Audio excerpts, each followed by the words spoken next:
What does grace really mean?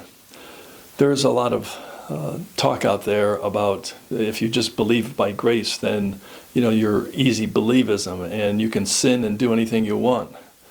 Yeah, that's what grace says. If it's a gift and it's unearned and there's no work involved and there's no debt that we owe God or that God owes us, then it would be free. And yes, grace would have to say that it is not relying on your sin, whether you do it or don't do it, to be saved.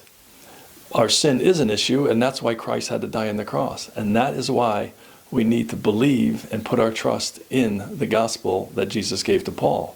That being that we need to believe that he died on the cross, shedding his blood, was buried, and rose again. And when we put our trust in that and that alone, we are saved by God's grace through the faith that we have. Allow me to give you 3 points of what grace is. And without all 3 of these points, grace could not exist. Number 1, you do not work for it. Number 2, you benefit from it. And number 3, you do not deserve it. Grace is simple. You must have these 3 characteristics in order for it to be grace. We don't work for grace. We don't work for a gift. Otherwise, it's no longer a gift. It's something that we earned. And our salvation is not earned by any shape or form. It's always been by faith, by grace.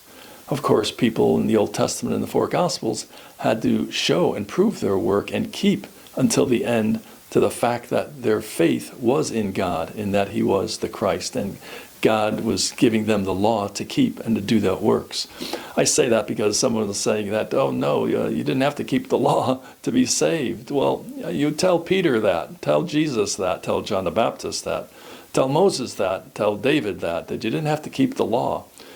People just haven't read Psalm 119 if they think that the law wasn't something that was good and right and that David thought highly of and that he kept and wanted to keep and appreciated it very much, the law.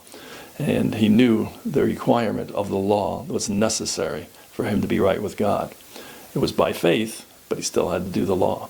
So there it is, grace. You don't work for it, but yet you benefit from it. And you surely don't deserve it. That's what grace is. Thanks for your time.